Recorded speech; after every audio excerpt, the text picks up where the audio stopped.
नमस्कार प्यारे बच्चों, कैसे हैं आप लोग। चलिए आज हम लोग हिस्ट्री के बारे में कुछ पढ़ते हैं, इतिहास के बारे में कुछ पढ़ते हैं।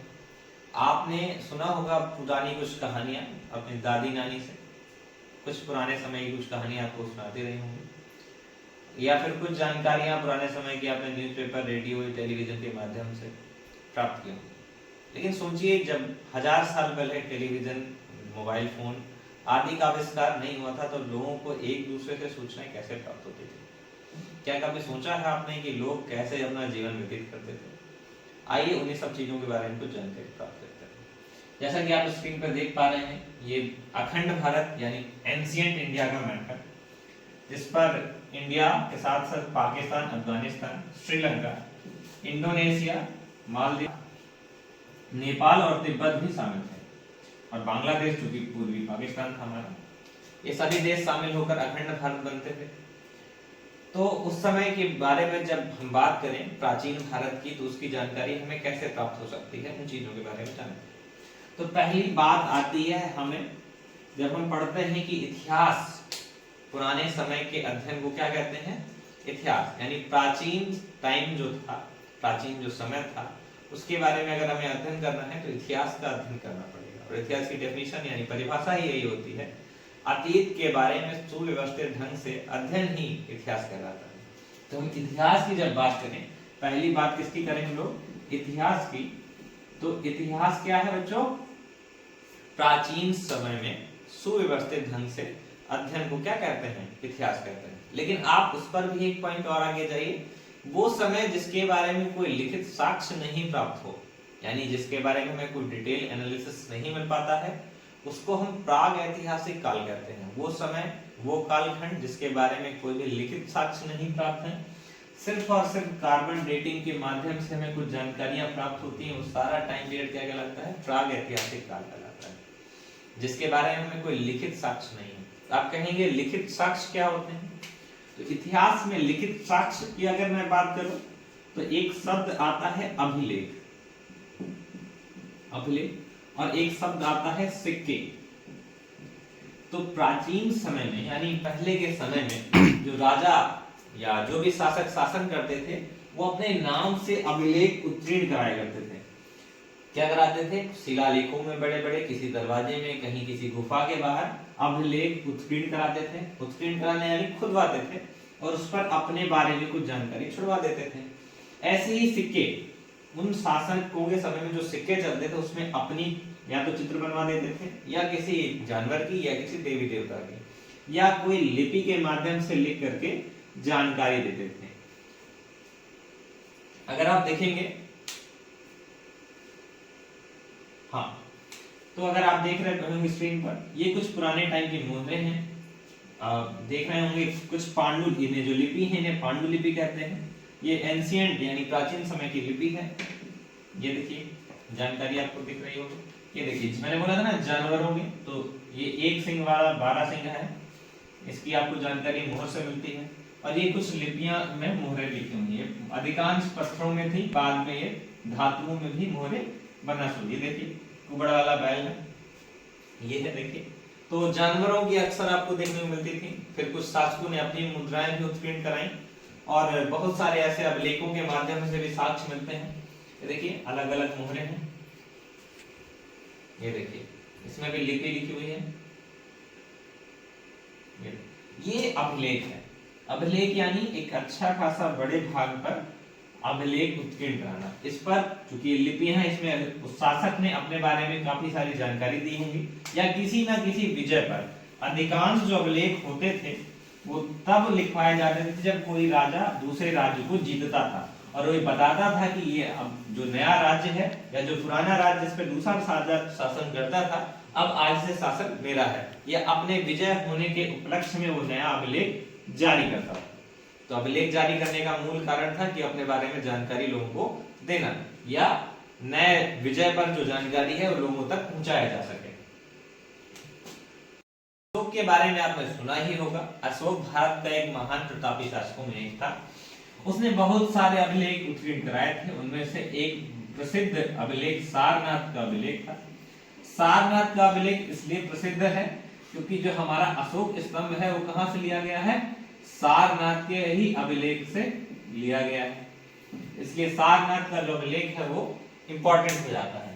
अब आप कहेंगे कितने पुराने हैं, कितना टाइम पहले, और ये टाइम निकालते हैं। जब आपने देखा कि लिखा है उसमें 2000 ईसा पूर्व, तो आखिर ये 2000 ईसा पूर्व कैसे पता चलता है कि 2000 ईसा पूर्व है? तो हमारे वैज्ञानिक किसका यूज करते हैं? कार्बन डेटिंग प्रक्रिया का। C14 द्वारा ही जो पुराने अभिलेख होते हैं, पुरानी वस्तुएं होती हैं, पुराने औजार होते हैं, उनका तिथि निर्धारण किया जाता है। अब आप कहेंगे कि ईसा पूर्व और ईसवी में क्या अंतर है? कुछ इसके बारे में थोड़ी देर समझ लेते हैं।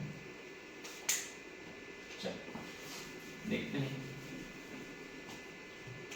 देखिए मैं एक स्केल बना देता हूँ, पैमाना बना देता हूँ, एक मिड पॉइंट ले लेता हूँ। ठीक, इसको हम इसको वैसे तो इंग्लिश में बोलते हैं एनो डोमिनी। इसके जो पहले का टाइम पीरियड होता है और इसके जो बाद का टाइम होता है, यहीं से हम लोग डिफरेंशिएट यानी विभेद कर पाते हैं कि क्या ईसवी है और क्या ईसा पूर्व है। एनो डोमिनी का मतलब ईयर ऑफ लाइट होता है। ईयर ऑफ लाइट क्यों कहते हैं? क्योंकि ये वह समय था, वह साल था जब भगवान यीशु यानी जो क्रिश्चियनों के भगवान थे, जीसस क्राइस्ट, उनका जन्म हुआ था। कब हुआ था? एनो डोमिनी में हुआ था। इसे हम लोग पॉइंट मान लेते हैं, मिड पॉइंट मान लेते हैं। इसके बाद यानी इसके बाद से जो भी टाइम पीरियड कैलकुलेट होगा वो 100 AD, 200 AD, मान लीजिए इस तरह 1000 AD। अभी क्या चल रहा है? 2023 आने वाला है, 2023 AD। अब आप कहोगे इससे पहले, तो जब क्राइस्ट थे नहीं, मान लो जीसस क्राइस्ट नहीं थे, तो हम लोग बिफोर क्राइस्ट यानी BC लिखते हैं। BC का मतलब क्या है? यीशु के जन्म के पहले यानी बिफोर क्राइस्ट। इस तरह 200 BC, मान लीजिए 1000 BC। ये है तिथि निर्धारण प्रक्रिया। और हमें जब पुराने अवशेषों का तिथि निर्धारण करना होता है तो कार्बन का एक रेडियो एक्टिव समस्थानिक होता है, कार्बन C14 बोलते हैं, उसके द्वारा ही हम लोग क्या करते हैं? किसी भी वस्तु की तिथि का निर्धारण कर सकते हैं कि यह वस्तु कितनी पुरानी है और कहां तक हमें इसका यूज होता हुआ दिख रहा है। अब आप लोग सोच रहे हैं कि C14 से हम किसी भी वस्तु की तिथि निर्धारण करते हैं यानी उसकी उम्र पता करते हैं, उसकी हमें जरूरत क्या है? तो और कौन लोग हैं जो इसको पता करते हैं? तो एक शब्द आता है पुरातत्व।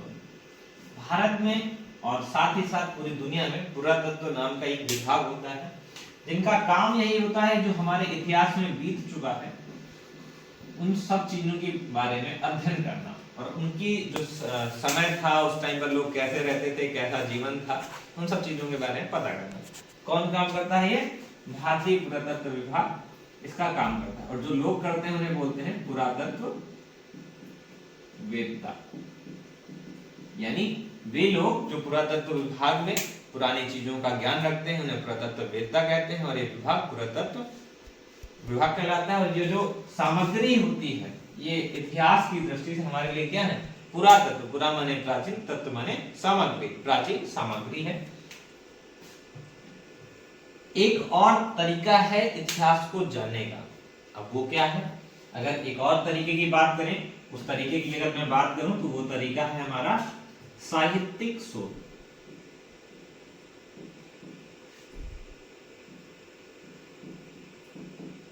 क्या है वो? साहित्यिक स्रोत है। अब साहित्यिक स्रोत, जैसे आपने रामायण की कहानी सुनी होगी, तो एक तो किताब होगी और एक उसको लिखने वाले होंगे। इसी तरह आपने सुना होगा महाभारत, वेद व्यास। जब इन किताबों का अध्ययन किया जाता है तो इन किताबों के माध्यम से उस समय की जो समाज था उसकी स्थिति के बारे में जानकारी होती है, उस समय की शासन व्यवस्था के बारे में जानकारी होती है, उस तरह उस समय जो कुछ भी राज्य में निर्णय के लिए यानी न्याय के लिए चीजें चल रही होती है, न्याय व्यवस्था की उसकी जानकारी होती है, कैसा शासन व्यवस्था राजतंत्र की लोकतंत्र इस बारे में जानकारी मिलती है, लोग कैसे अपना रहन सहन चला रहे थे इस बारे में भी जानकारी मिलती है। इन जो किताबें हैं इनकी कहानियों के माध्यम से, इन साहित्यिक स्रोतों के माध्यम से हमें उस जीवन परिचय के बारे में पता लगता है। चलिए हमने कुछ इतिहास के बारे में बेसिक जानकारी ली, आगे हम लोग इसके आगे कंटिन्यू करते हैं अगली वीडियो में।